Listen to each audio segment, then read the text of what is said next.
Troy and Southern Miss baseball crack the top 25.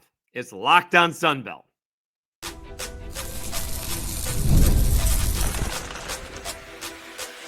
You are Locked On Sunbelt, your daily podcast on the Sunbelt Conference, part of the Locked On Podcast Network, your team every day.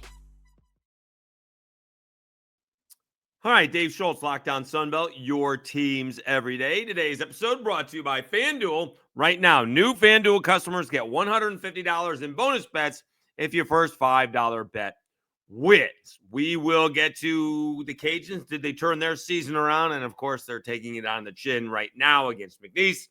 I may or may not update that game if it ends. Right now, they are losing 3-0.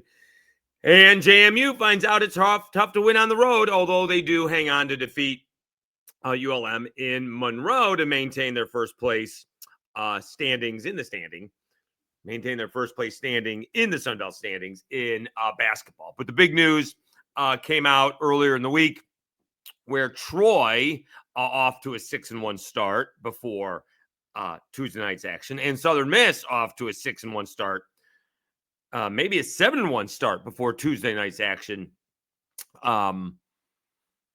Cracked the top 25 in D1 baseball. Troy was 6-1. They're 21st. Southern Miss was a 7-1. They were 22nd. Let's see if we can find out who Troy beat. They had a big win on Tuesday night. They also had Sean Darnell named Sunbelt Player of the Week. That's nice. See if we can get to the schedule here. Just to see who they've beaten. They did take care of Bellarmine right here in Louisville, in Troy to begin with. They did lose to Auburn. Not a great defensive night in that ball game. That was a walk-off win, I believe, for Auburn, 7-6. They took care of Northwestern State, and then they beat Mississippi State. So I think they were just outside of the top 25, because let's be honest, they don't have a win to put them in the top 25 until beating Mississippi State on Tuesday night. And that's a pretty good ball game. I, again, did training today at the plant. I actually got to walk around the Jim Beam distillery. That was pretty cool. And then came home and basketball was on. Cajuns baseball was on, had that in the background. And I think Mississippi State and Troy had started before the Cajuns started. So they were ahead. And Troy was up at one point in time.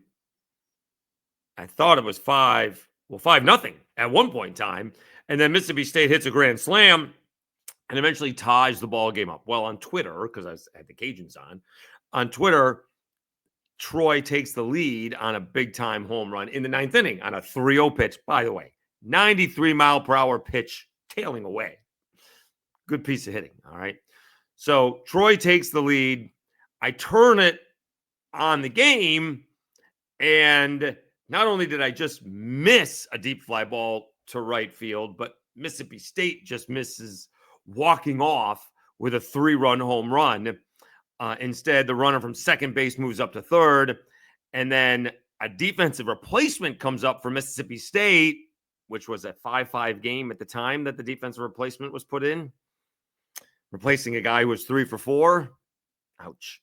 And he bounces out to second, and Troy comes away with an impressive 6-5 win in Starkville, nonetheless. So that's a nice win for Troy. After coming up short in a ball game that they may be able to beat Auburn, I guess, last week. So that's a nice win for Troy, for the Trojans. On the other side of things, Southern Miss, who I believe has already beaten Mississippi State 3-0. They shut them out. They came up short. So they had beaten Lafayette. That is the actual team in Lafayette, Pennsylvania.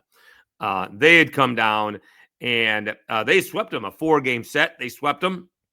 They beat Mississippi State And then they took 2 out of 3 from La Tech to win that series. And then they did take it on the chin tonight against Ole Miss, 15-8. That one was in Oxford. They're heading to TCU this weekend. So that's a nice series before they play Mississippi State again. So they hosted Mississippi State, and then now they're going to go to Mississippi State after the TCU series. So Southern Miss falls to 7-2. And depending what they do against TCU, I doubt just because you lose to Mississippi State or just because you lose to Ole Miss, I don't think you're going to necessarily drop out of the top 25. Also, it depends because we're at the bottom, right? If you're in the 21, 22, it depends on who the teams below you. It matters what the teams above you do, and it matters what the teams, that 26 to 30 do. If they start upsetting teams and they want to get into the top 25, that may be an issue. But it's a really good start for the Sun Belt. We'll get into the Cajuns again. They are bats have gone quiet again. They are thought they got out of their struggles with the bats. Maybe they're doing something, trying some new guys out who have not had a chance to play. It is a midweek ball game, and you got to get some guys, some ABs, and we'll get into that here. But I thought maybe they had turned their season around. You never know which game is going to turn the season around. Maybe a little bit too quick for that, but they had a big weekend. All right, but the lead story is Troy and Southern Miss cracking the top 25. And, it's good stuff for the Sun Belt. And, just to see, because, once you get in the top 25 and you can start moving up, right? You start winning series, especially if you just start winning series. Yeah. And you can start all of a sudden, you look up, you may not be that good, but all of a sudden you're in the top 20 and then you're in the top 15. And again, you may not necessarily deserve it because of who you played, although the Sun Belt's good, but maybe you've had a little bit of an easier schedule for the first 2 or 3 weekends in the Sun Belt, and you've taken advantage of that. All right. That's not the team's fault. It's just, that's the way it's played out. South Alabama a couple of years ago had a relatively easy schedule, and then the schedule got exponentially harder, and they got caught up in it. So those things tend to happen. All right, so good stuff by Troy and Southern Miss. Troy with a big win on Tuesday night. Southern Miss did lose to Ole Miss. All right, did the Cajuns turn their season around? They may not be going their way on Tuesday, but they had a big weekend series win against Nebraska. We will tell you about that after I tell you about FanDuel.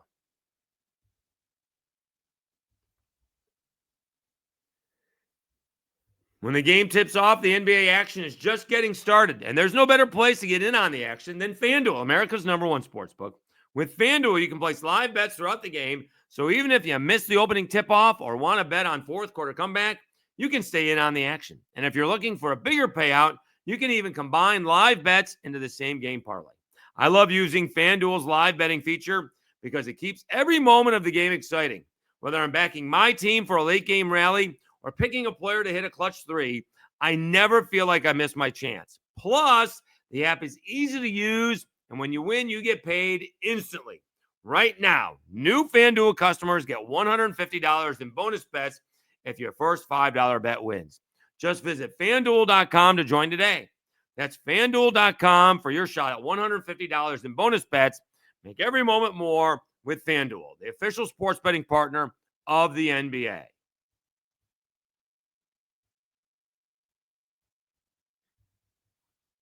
All right, Dave Schultz, Lockdown Sunbelt. Your teams every day.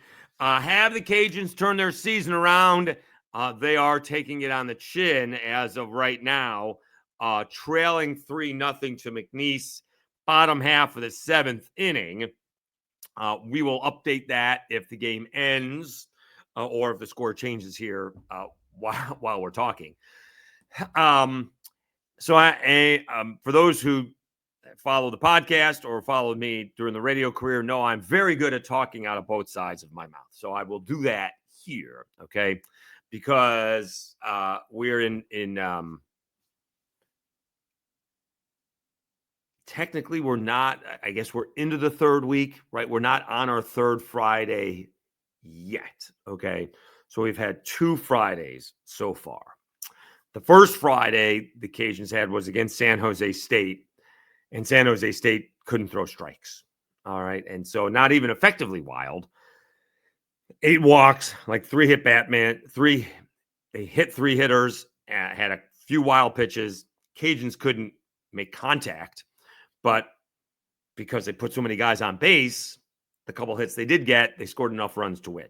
When San Jose State stopped walking guys and hitting guys, the Cajuns couldn't hit, and so San Jose State took 2 out of 3, okay? We'll see how good San Jose State is. They weren't any good last year. What can I tell you? All right. One year to the next now doesn't mean that much, but they just weren't. They were average at best last year. Okay.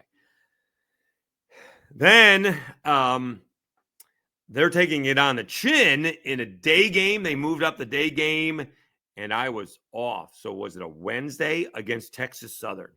They're down 8-1 and 11-4. All right. The thing was, the starter for Texas Southern threw a lot of pitches, and so he had to come out of the game. And one of the coaches, I think it was Chris Finwood, the underbelly of college baseball, is a middle relief. And certainly in midweek games, it's even going to be worse. And I thought maybe if the Cajuns could stop the bleeding, by stop giving up runs, they could come back and win that ball game. And when you know it, they did. And in that ball game, they did hit. They got some help from some walks, but in that ball game, the bats came alive and they won that ball game. I think like 15-12. I could look it up, but something along those lines. They got a lot of help from some walks, maybe a couple of errors, but the bats did come alive in that ball game. Okay. Now here's what I'm going to talk about out of both sides of my mouth.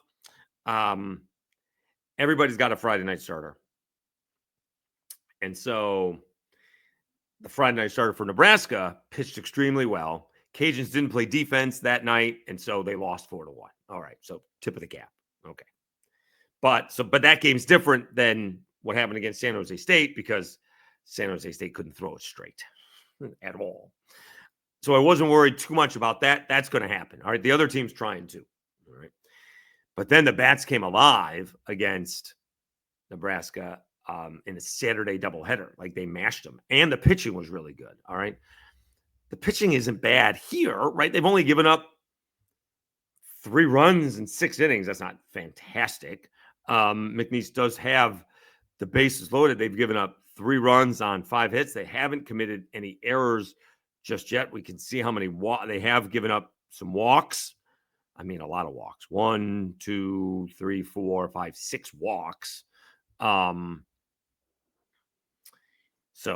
they don't have any. They don't have any runs. They've got no runs on 4 base hits. So the bats have gone cold again for the Cajuns. And again, you don't want to overreact, but that was what I thought. Like the Cajuns against San Jose State should have scored like 15 or 16 runs. Even Matt Deggs after the game on the field said we won the freebies game, and we did enough to win the game, right? Like they had like 4 or 5 hits in that game. They had more runs than base hits. Usually it's the other way around. And the bats have gone quiet again. Again, I don't know. I guess I could look at the lineup to see if it's any different. Although covering the Cajuns for a couple of years, and the Cajuns do get out of a bases loaded jam. 3-0, McNeese top of the 8th inning. Last year, Matt Deggs,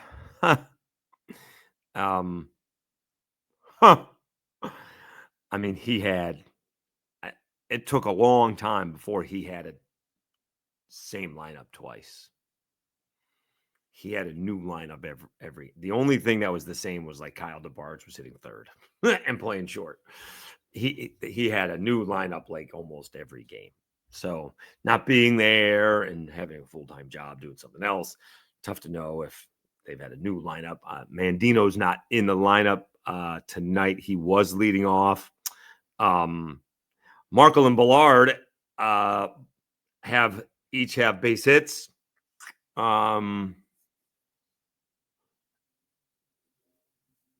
Cuff was a pinch hitter, and he's got a base hit, but he didn't start at third base. Galt got a start at third base. So Diggs is trying to get some guys in that you need to get some guys in because somewhere along the way, you're going to get an extra inning game. Someone's going to have to hit, and someone's going to get banged up. And so these guys have to get some time in. You'd like to carry the momentum in. I don't know who the Cajuns have. Who do the Cajuns have this weekend? Oh, they're going out to, I think they're going to play UC Irvine. So this is a big weekend series as well. It's not a great loss. It's not going to be as brutal loss as a Texas Southern game would be. Texas Southern is like a 230 RPI. I don't know what McNeese is. McNeese could be like in hundreds or whatever it is. Honestly, I don't know, but I did look at what Texas Southern was last year, and that would have been a brutal loss. Like, I don't want to say season-changing loss, but it would have been hanging over their heads for a minute. Instead, they win that ball game, and they take 2 out of 3 from Nebraska. Now, if they can pull this game out, getting out of a bases-loaded jam and making it 3-0 into the 8th is much easier to come back from than if you're down 5 or 6-0. It's basically over. Let's see if they can. You would think that McNeese is going to pull out all the stops to try and win this ball game. But we'll see, I don't know if the Cajuns can pull this one out or not, but do they go out on the road and, go out and beat, UC Irvine, and all of a sudden, well, they actually have Southeastern tonight at home. And then they got UC Irvine for 3 Friday, Saturday, and Sunday. And then they're hosting Dallas Baptist. So it is, I will say, it is quite the difference of a schedule between last year and this year. What did they win last year? How many games did they win last year? Because they did not have the most difficult of all schedules last year. And they won 42 ball games. Okay. They probably exceeded my expectations by winning the regular season in the Sun Belt. But when that schedule came out, and it was rather easy, I'm not going to sit here and tell you I saw a 17-game winning streak coming because that's not what baseball is about, but they did. All right. They had a great stretch over 3 weeks or so. But their schedule was set up for them to win 40 to 45 games, and they did. All right. This year, that's not the way the schedule is set up. All right. The schedule is set up for them to see if they can win series. Well, it was supposed to win the San Jose State series. That's for sure. I don't know about sweeping, but win the series. They beat Nebraska. Try not to get swept by UC Irvine. If you win the series on the road, that makes up for the San Jose State series, and somehow see if you can beat DBU at home. And all of a sudden, you are off to a tremendous start because now your RPI is going to be really solid. All right. It's not meant to be swept. It's meant for you to win series. And now you've set yourself up to where you don't have to win those 40 to 45 games to get that at-large berth, right? You're sitting at that, probably need more than 35, but you're sitting at that, 37, 38 realm. To get that at-large berth. All right. Obviously, regular season champion and tournament champion basically get into the Sun Belt tournament. Well, the tournament champion automatically gets in, but generally speaking, the regular season champ's going to get in as well. And that's the difference in the schedule this year, is that he can get a few more losses, not necessarily to McNeese or Texas Southern, but if you lose one to UC Irvine, no big deal. If you lose one to Texas Baptist, no big deal. Last year, if you lost a couple to the teams that were playing, not good. This year, the competition is much stiffer than it was last year. So that's the way Dags is scheduled, and let's see what they can do. And so far, it looks like they went 1, 2, 3 in the 8th. So they got one more shot to pull this off. All right. Meanwhile, basketball-wise, we can go over, see what other games have gone final. I didn't realize it was a split schedule between Tuesday and Wednesday. And so a couple of teams are going to be on short rest come Friday when the regular season comes to an end. But JMU hangs on versus ULM. We'll recap the Duke's victory right after this. All right. Over 1,800. What do we got? 1,875 subscribers. Really do appreciate it. We're going to see if we get into the spring football. We got a Sunbelt basketball tournament coming up next week. We'll preview that with Matt Stewart. That should be on Tuesday's episode. We'll continue with finishing up the regular season this week. And we're starting to get into baseball. So really enjoying it. In fact, on Tuesday, last night while I'm recording this, just enjoyed it. Had Cajuns baseball on, flipped over to Troy and Mississippi State. And meanwhile, Texas State is beating the number 1 team in the nation, A&M, in baseball. How about that?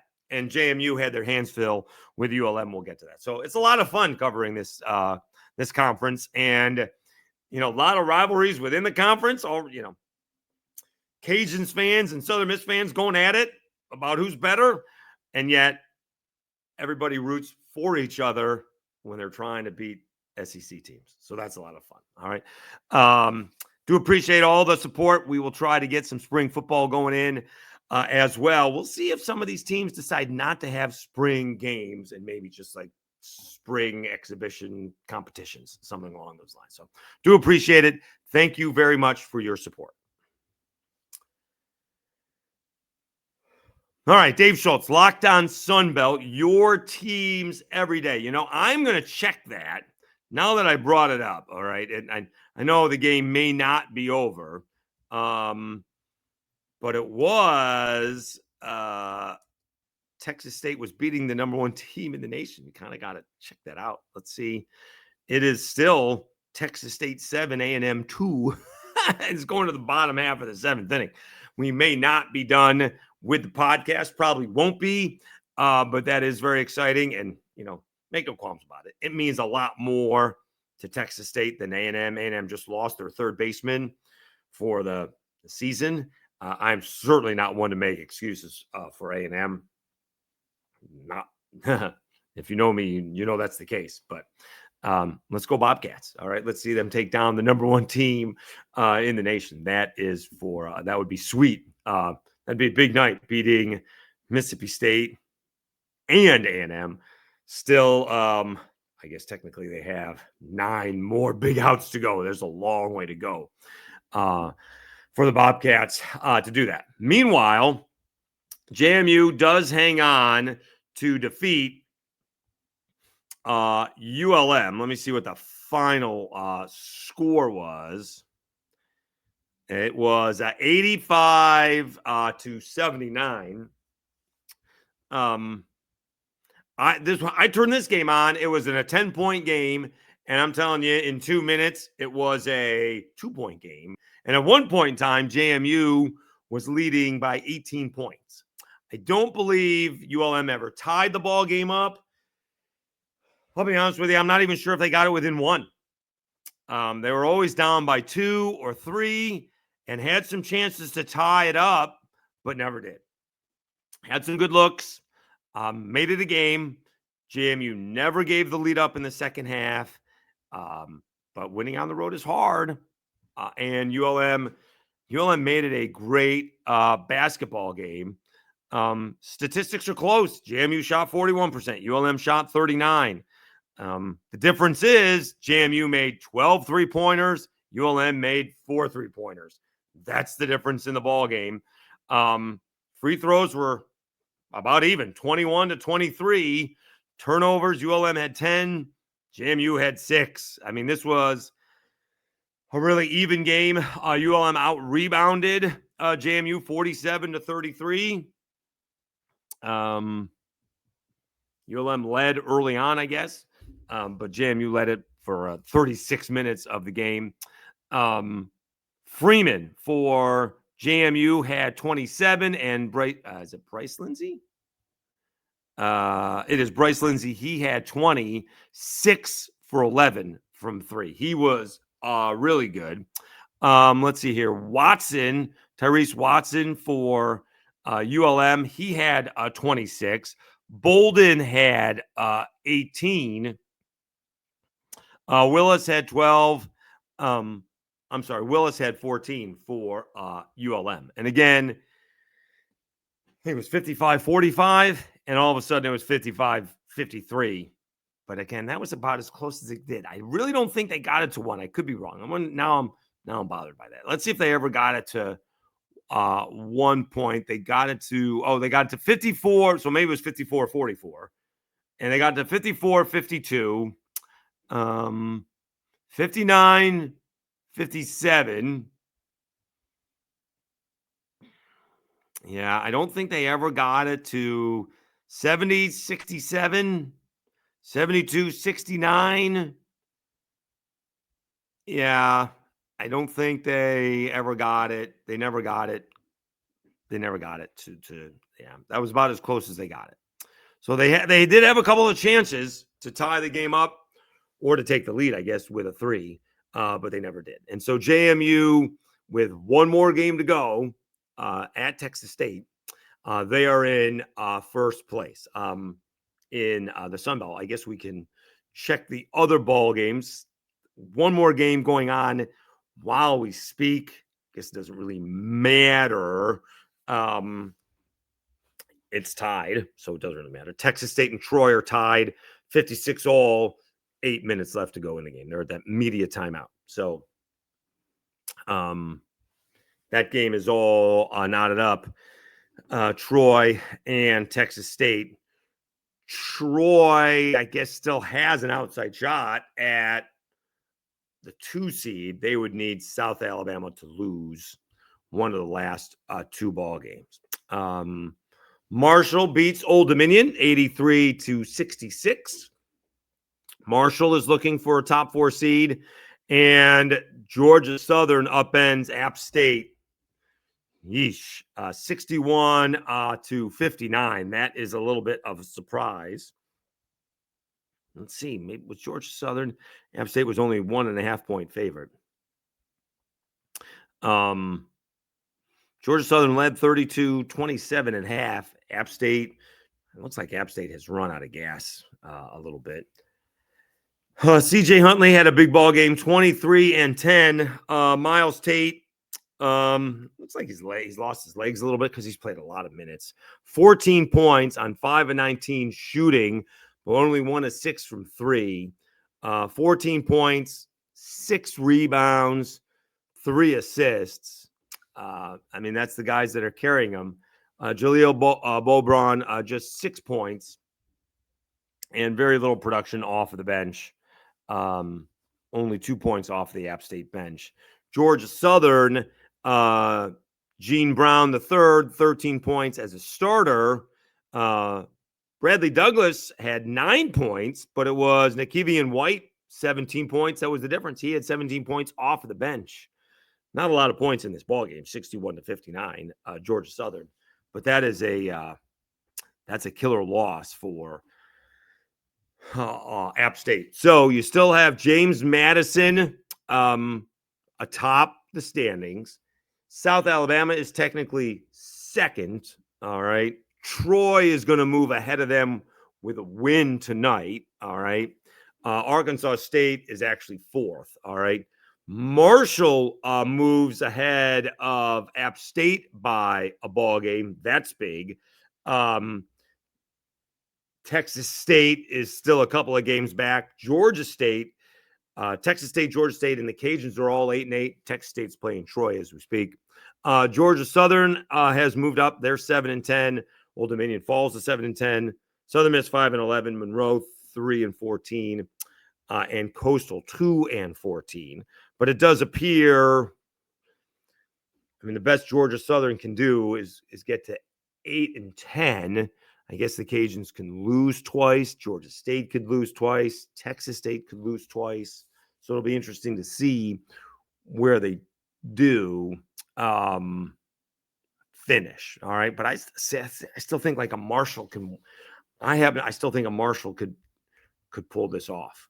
I do. I think a team like Marshall can still pull this off. I thought App State could, but they have sort of faded here down the stretch. Is what it appears to me. They seem to have faded a little bit. Let me see what they've done here. They've lost 3 out of 4. And 2 of those 3 are at Georgia State and Georgia Southern. Although Georgia State's played much better. All right. Cajuns are down to their final out at McNeese. So that quick 2-game winning streak is done. They get Southeastern tonight, and then they're out west. So they can certainly make up for it with a series win against UC Irvine. Maybe they get the bad taste out of their mouth against Southeastern. All right. Thank you so much for tuning in. We'll continue to recap the basketball on tonight's action. Will be, let's see. South Alabama's playing tonight. South Alabama's getting Southern Miss. Georgia State and Coastal Carolina, and Arkansas State and the Cajuns. So South Alabama needs to win it to remain second, and Arkansas State needs to win it to have a chance at that 2 seed. Well, and then by then we'll know where Troy is. If Troy falls, that's huge for Arkansas State and for South Alabama. Enormous. So that's a big deal in that case. All right. Thank you so much for tuning in. You've been watching and listening to Locked On Sunbelt, your teams every day. Hope you had a great Wednesday, and we'll talk to you. Well, yeah, a great Wednesday, and we'll talk to you again on Thursday.